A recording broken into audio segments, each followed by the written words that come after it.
3 মাস পর ও কি বাদ দেয় ওই আরেকজন সত্যি এই কতক্ষণ আবার যাই এটকের মেয়ে নিয়ে যায়নি ঢাকার যা চাকরি করছে 3 মাস পর ওই ছেলে গাই বাছুরিয়ে চলে যাচ্ছে এই কতক্ষণ এইরকম হয় কি হয় না বলছে এই ছেলেপেলের জীবনের সুখ শান্তি হবে না হবে না হবে না তোমার বাবা তোমার মা তোমাকে জন্ম দিতে পারলো পেটে ধারণ করতে পারলো 25 বছর তোমাকে লালন পালন করলো বিয়ে দিবার পারলো না তো কে বুদ্ধি দিতেছে রে পলে নিয়ে যাওয়া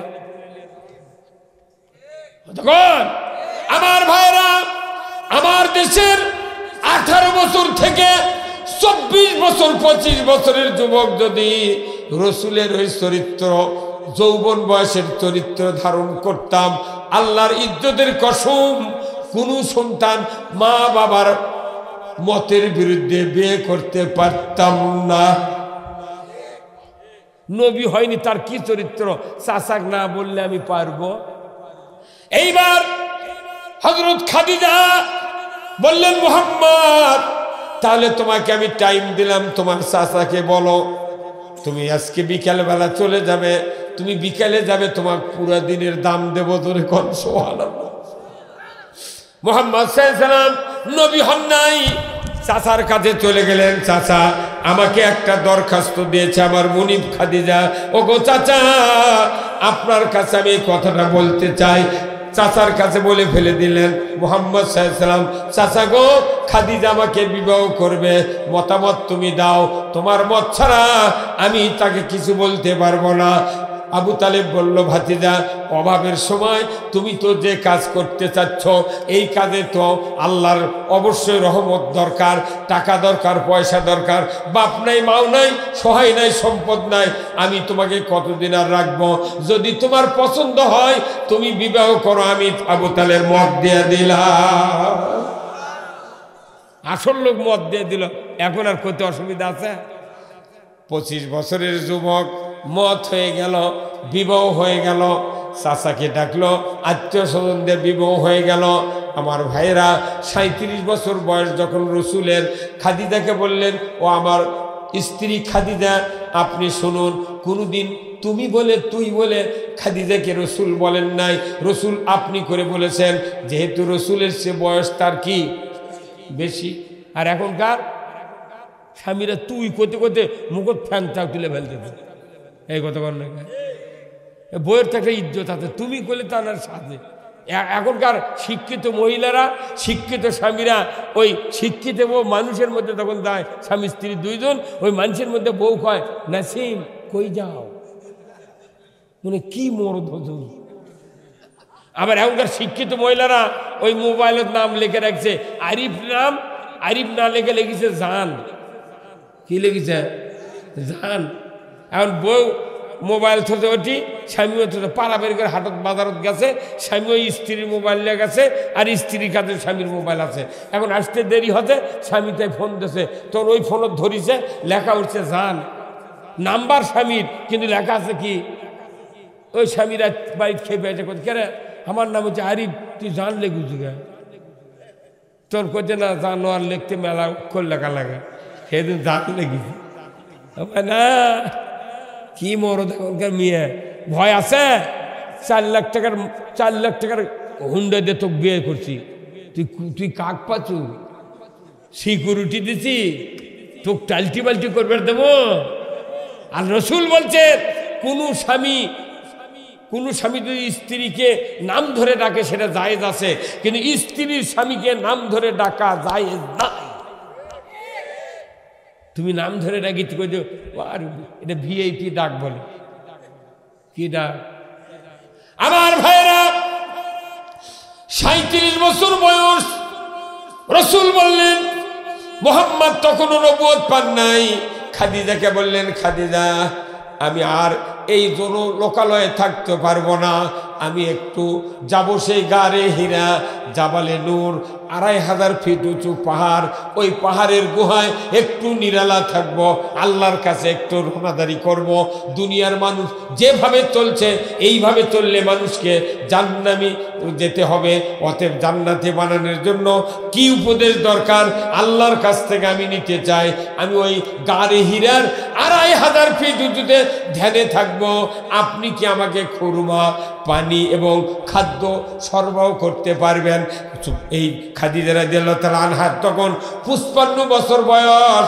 খাদিজা বললেন, ও আমার স্বামী মুহাম্মদ, আপনি যেখানেই থাকেন না কেন, আমার জীবনে যতদিন রূহ আছে আপনার খেদমত করতে থাকবো, আপনি ওখানে থাকবেন। আমি প্রতিদিন 3 বার করে আপনাকে খাদ্য পৌঁছায় দেব। জোরে কন্যা মারহাবা। সতী নারীর পতি হাইরে পর্বতেরই চূড়া, অসতী নারীর পতি ভাঙ্গা নায়ের গোড়া, খালি পায়ে হাঁটা ভালো কষা জুতা যারো, দেশ হতে বিদার ভালো কল্লা নারী যারো। নাম হলো ময়না, গাল ফুলে তাকে কথাই কয় না। চিরা গেছে শাড়ি, আজি যদি কিনে না দাও চলে যাব কিন্তু বাপের বাড়ি। মিয়া মস্কুন রেডি হয়ে থাকে, তাহলে ইটকার মিয়া মস্কুন ঠিকই আছে।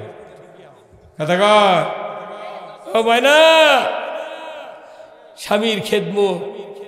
55 বছরের নারী 2500 ফিট উঁচু পাহাড়ে ভাত বাবা খেলেছে। আল্লাহ আকবার। আর আমার দেশের শিক্ষিত মহিলারা স্বামী যদি সবার চেয়ে দেয়, দরজার ডাক দেয়, নইমের মা ওঠো দরজা খুলে দাও, কে বলে না ঘুম ধরতে আসছে, কোটালের নাগাল ডাকিচ্ছে। কথা কন, ফজরে আদান দেশে নামাজ পড়ে যাবি, এনা পানি গরম করে দাও রে। তখন করছে গ্যাসের চুলার গ্যাস আছে, বালতির পানি আছে, ওই জায়গায় বদনা আছে, তুমি পানি গরম করে উজু করে চলে যাও। তখন স্বামী যদি চালাক হয় করছে, কেরে হ্যালো পানিটি কোনটি, করছে উঠিচ্ছি। কথা কন ময়না, ও আমার মায়েরা, আল্লাহ রসুল বলছেন আল মারাতু সাল্লাত খামসাহা ওয়া সামাত শাহরাহা ওয়া হাসানাত ফারজাহা ওয়া আতাত বালাহা ফালতাদখুলুল জান্নাতে আবওয়াবুস সাআ। রসুল বলেছেন মায়েদের জন্য 4টা কাজ, 5 ওয়াক্ত নামাজ, 1 মাস রমজানের রোজা, পর্দায় থাকা, স্বামীর খেদমত করা। এই 4টা কাজ যদি দুনিয়ার কোনো স্বামী করে, দুনিয়ার কোনো স্ত্রী করে, এই 4 কাজে স্বামীরও হেল্প করা লাগবে, স্ত্রীকেও সহযোগিতা করা লাগবে। স্ত্রীদের 4টা কাজ করতে পারে, 8টা জান্নাতের দরজা খুলে দেবে। যে কোনো দরজা দিয়ে আল্লাহর ওই বান্দি বেহেশতে যাবে, দুনিয়ার যিনি ইচ্ছেন কেউ বাধা দিবে না। মেয়ে মানুষের জন্য সোজা বেহেশতে যাওয়া, এই জন্য মেয়ে মানুষ দামান্দক সুখী বাবার দেয় না। এরা 5 কাটা ভেউ লিয়াচ্ছে বাপের বাড়ির থেকে, প্রতিদিন রাত্রে সুবের দাগ হয়, আমার বাপের বাড়ির ভেউ দিয়ে তোর দিন যাচ্ছে। এই জন্য বাংলাদেশে মেলা স্বামী টোপ করে মরে যায়। 5 কাটার গরম রে। আর খাদিজার ব্যবসা বাণিজ্য, ধন সম্পদ, উট দুম্বা, বাগান বাড়ি, খেজুরের বাগান সব নবীর হাতত দিয়ে দিয়েছে। আল্লাহু আকবার। আমার ভাইয়েরা, একদিনের ঘটনা, আল্লাহর নবী আয়েশা সিদ্দিকার ঘরে শুয়ে আছেন। গভীর রাত্রিতে চেতন পেয়ে দেখেন আয়েশা উম্মাহাতুল মুমিনিন, নবীজি তার বিছানায় নাই। উনি উঠে তাড়াতাড়ি করে সতীনদের ঘরে ঘরে গেলেন। বুবুজান, আল্লাহর নবী কি এই জায়গায় আছে? ওনারা বললেন না, আজকের রাত্রে তো আপনার কাছে থাকার কথা, আমরা তো ছেড়ে দিয়েছি। আয়েশা, আপনার ঘরে রসুল থাকবেন। আল্লাহর নবীর স্ত্রী উম্মাহাতুল মুমিনিন বললেন, ওগো আমার বোনেরা, আমার ঘরে তো ছিলেন উনি, কিন্তু গভীর রাত্রিতে চেতন পেয়ে দেখি আমার স্বামী আমার বিছানায় নাই, কোথায় গেল? খুঁজতে খুঁজতে উনি মসজিদে নববীর দরজায় গিয়ে দেখেন আল্লাহর নবী 2 হাত তুলে আল্লাহর দরবারে কাঁদাকাটি করছেন। জোরে কন্যা মারহাবা। রসুলের মসজিদে নববীর হুজরাখানা আর মসজিদে নববীর গেট পাশাপাশি ছিল। যেখানেই রসুলের রওজা, ওই জায়গায় হুজরাখানা, সামনে হলো মসজিদের মেহরাব, ওই জায়গায় উনি ইমামতি করতেন। কিন্তু দেখা গেল রসুল যখন মোনাজাত করছেন, হযরত আয়েশা রসুলের পেছনে যা বসে হাত তুললেন, দোয়া করছেন রসুল, ওগো রব্বুল আলামিন, পৃথিবীর থেকে যখন আমি হাসরের ময়দানে হাজির হব, তাম দুনিয়ার নবী রসুল নাফসি নাফসি বলবে, কেউ কারো উপকার করতে পারবে না। বাবা সন্তানের কাছ থেকে পালাবে, সন্তান বাবার কাছ থেকে পালাবে, স্বামী স্ত্রীর কাছ থেকে পালাবে, স্ত্রী স্বামীর কাছ থেকে পালাবে, কেউ কারো উপকার করবে না। সবার মুখে একই আওয়াজ হবে, নাফসি নাফসি নাফসি। আমার কি হবে আল্লাহ? ওই সময় আমি যেন আমার ওই খাদিজাকে কাছে পাই। আল্লাহর নবী চোখের পানি ছেড়ে দিয়ে মোনাজাত করছেন। হযরত খাদিজা আয়েশা সিদ্দিকা রাদিয়াল্লাহু তাআলা আনহা রাসূলের পেছনে বসে আমিন আমিন বলছেন। এক পর্যায়ে যখন রাসূল বারবার বলছেন, আমি যেন খাদিজাকে কাছে পাই হাসরের ময়দানে, কারণ ওই খাদিজার ধন সম্পদ, ব্যবসা বাণিজ্য সব আমার হাতে সুপর্দ করে দিয়া, ওই মাল দিয়ে আমি ইসলামের দাওয়াতি কাজ করেছি, ইসলাম বিজয়ের যুদ্ধ করেছি। ওগো আল্লাহ, খাদিজাকে যেন আমি হাসরের ময়দানে কাছে পাই। বারবার যখন খাদিজা রাদিয়াল্লাহু তাআলা আনহার কথা বলছেন, আয়েশা সিদ্দিকা মনে মনে চিন্তা করে, সর্বনাশ, এতগুলি স্ত্রীর ভেতরে আমার মতো অল্প বয়সের স্ত্রী তো নাই, আমাকে দেখে মন ভরে না। বৃদ্ধা মহিলা খাদিজাকে ভুলতে পারে না। একটু মনের মধ্যে একটু চিন্তা ভাবনা করে রসুলকে বলছেন, ইয়ার মোনাজাত শেষ, রসুলকে বলছেন, ইয়া রাসূলুল্লাহ, আমাকে দেখে মন ভরে না, আপনি খাদিজাকে ভুলতে পারেন না। এতটুকু বলার সাথে সাথেই রসুলের চেহারা টকবগে লাল হয়ে গেছে। আয়েশা সিদ্দিকা বুঝতে পারলেন রসুল আমার পর রাগ করেছে। আয়েশা সিদ্দিকা বলেন, ইয়া রাসূলুল্লাহ, গোস্তাকি মাফ করুন ইয়া রাসূলুল্লাহ, আমি বুঝতে পারি নাই। রসুল বললেন, আয়েশা রে, তুমি জানো না তোমরা আমার সুখের সময়ের স্ত্রী, আর খাদিজা আমার বিপদের সময়ের স্ত্রী। আমার বাবা নাই, মা নাই, ওই সময় সহায় নাই, সম্পদ নাই, যার বাড়িতে আমি রাখালি করে আমি সময় কাটালাম, ওই মুনিবটা আমাকে বিবাহ করে আমাকে সকল সম্পদ হাতে দিয়েছিলেন। ওই মুনিবের কথা আমি ভুলতে পারবো না, ওটা আমার কষ্টের সময়ের স্ত্রী। আয়েশা রে, তুমি কি ভুল করেছ? খবরদার খবরদার, এইরকম চিন্তা আমার সামনে কোনোদিন ব্যক্ত করবেন না।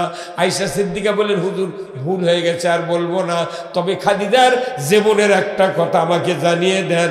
আল্লাহর নবী বললেন, খাদিজার, আয়েশা রে, একটা ঘটনা তোমাকে বলতে চাই। ঘটনা হলো কি, আমি 25 বছরের যুবক, খাদিজাকে যখন বিবাহ করলাম, উনি তখন মক্কার ভেতরে শ্রেষ্ঠ ধনী, 3 নাম্বার ধনী। এই খাদিজার সাথে ব্যবসা বাণিজ্যের সাথে বিট্রে করলো মক্কার কাফেরেরা, বণিকেরা, সওদাগরেরা। ওই খাদিজা আমাকে বললো, মুহাম্মদ, একটা উট জবাহ করো, গোশত পাক করো, খাওয়া দাওয়ার ব্যবস্থা করো, পুরো মক্কার নগরের বৃদ্ধ বনিতা আবাল সকলকে দাওয়াত দাও। তাদেরকে ভাত খাওয়ানো হলো। খাদিজা ওই তাদের সামনে দাঁড়িয়ে বলল, রে আমার মক্কার লোকেরা, বলো তো কোরাইশ বংশের মতো আর একটা কি ভালো বংশে মক্কাতে আছে? বলে নাই। বলো তো মুহাম্মাদের মতো আমানতদার, শক্তিশালী, এত বিশ্বাসী মানুষ মক্কাতে কি আর কোনো যুবক আছে? বলে নাই। হ্যাঁ মক্কার লোকেরা, বলো তো মুহাম্মাদের মতো শক্তিশালী একটা যুবক। ওই সময় রুকানা নামে একটা কুস্তিগির ছিল, মক্কার অনেক লোককে সে হত্যা করেছে, আসার দিয়ে মেরে ফেলে দিয়েছে। কিন্তু যখন এই মরণ, এই ফাঁদ যখন মক্কাতে প্রচার হয়ে গেল, রসুলের যৌবন বয়স, আল্লাহর নবী বললেন, এই রুকানা এত শক্তি দেখায় কেন, মানুষকে মেরে মেরে ফেলে দেয়, আমি একটু রুকানের সাথে একটু শক্তির প্রয়োগ করব, শক্তির পরীক্ষা দেব। জোরে কন্যা মারহাবা। রসুল নিজে রুকানের সাথে কুস্তি দেখাতে গিয়া রুকানাকে বাম হাত দেয়া টুটি ধরে একবার আসার মারিছে। তখন মক্কার লোকেরা বলল, এত শক্তি পালো কেমনি? আল্লাহ জিব্রাইল ফেরেশতা দিয়ে বললেন, ও জিব্রাইল, আপনি যা বলেন, আপনার আমার নবীকে, আমার নবীর এক হাতে জান্নাতি 40 জন যুবকের শক্তি আমি আল্লাহ দিয়েছি। মারহাবা। খাদিজা বললেন, মুহাম্মাদের চেয়ে শক্তিশালী যুবক মক্কাতে কে কে আছে বলে নাই? তাহলে বলো তো, আমি যে বিবাহ করেছি আমি কি অপরাধ করেছি? এত শক্তিশালী কোরাইশ বংশ, এত সত্যবাদী আলামিন একটা যুবক আমি বিবাহ করেছি, তোমরা কেন আমার সম্পদ ব্যবসার থেকে বিক্রি করলে, বয়কট করলে? কারণ কি? আমার কি অপরাধ? কেউ বলে না, কথা বলে না, চুপ হয়ে থাকলো। খাদিজা বললেন, বুঝতে পেরেছি আমি একজন ধনী মানুষ, মক্কার এতিম অসহায়, মাল নাই, সম্পদ নাই, বাবা নাই, মা নাই, এই ইতিম সন্তানকে বিবাহ করেছি, এই বুঝে আমার অপরাধ। সাথে সাথে মক্কার লোকেরা বলল, ঠিক ঠিক, এটাই তো আসল কথা, তুমি ধনী মানুষকে গরিবের সাথে বিবাহ করবে। আজকের সমাজে ধনী মানুষের একটা মেয়ে যদি একটা আলিমের সাথে গরিব মানুষের বেটা বিয়ে দেয়, তার 14 গোষ্ঠী আত্মীয় স্বজন ওই ধনী মানুষও মন ভাঙ্গে দেয়। তোর মতো লোক গরিবের সাথে বিটিং বিয়ে দিলু কে? আল্লাহর নবী বললেন, আয়েশা, এই মুহাম্মদ কে বিয়ে করার পর মক্কার কাফেরদের সামনে ওই খাদিজাও অঙ্গীকার করেছিল, রে মক্কার লোকেরা, তোমরা সাক্ষী থাকো, আমার যত সয় সম্পদ, সোনা দানা, উর্দুম্বা, খেজুর বাগান যত আছে, ব্যবসা বাণিজ্য, তোমাদেরকে সাক্ষী রেখে আমার মালগুলি ওই মুহাম্মাদের নামে উইল করে দিলাম।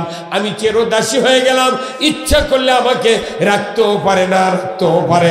বলো রে মুহাম্মদ, বলো রে মক্কার লোকেরা, মুহাম্মাদের সে এই মক্কাতে আর কে ধনী আছে? সব মাল লেগে দিয়েছে, আল্লাহু আকবার, সব মাল লেগে দিয়েছে, একদিনও তুললে দেয়নি। আর 5 কাঠার গরমে দামান মরে। এই কথা কোন না, কি চরিত্র! ওই চরিত্র যদি আমাদের স্ত্রীরা যদি ধরতো, স্বামীও খুশি হতো। স্বামী যদি মুহাম্মদ সাল্লাল্লাহু আলাইহি ওয়াসাল্লামের চরিত্রবান হতাম, তাহলে আমাদের স্ত্রীও আমাদের উপর খুশি। কথা কোন না? তাহলে এই ফ্যামিলির আমাদেরকে দরকার। এই যে মাদ্রাসা, হাফিজা মাদ্রাসা, বলুন তো, একটা সন্তান হাফেজ বানানোর দরকার আছে না নাই? তাহলে এই হাফেজে মাদ্রাসা চলবে, আপনাদের কি কোনো বাধা আছে? তাহলে আপনাদের কাছে একটু ব্যাগ যাবি ভাই, অন্তপক্ষে যার যা পকেটে আছে দিবেন। একজন লোক উঠবেন না, একজন লোক উঠবেন না। আমি আপনাদের কাছে দোয়া চাই, দোয়া করি, একজন লোক উঠবেন না।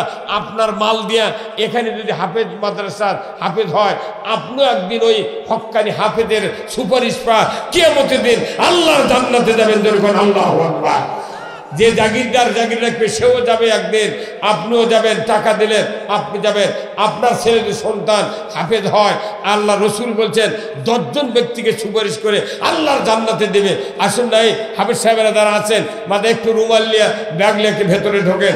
আল্লাহর বান্দারা খুব তাড়াতাড়ি করে আসেন। আমি আপনাদের জন্য দোয়া করব, আল্লাহ তাআলা যেন জানমালে বরকত দিয়ে দেয়। জোরে কন্যা আমিন।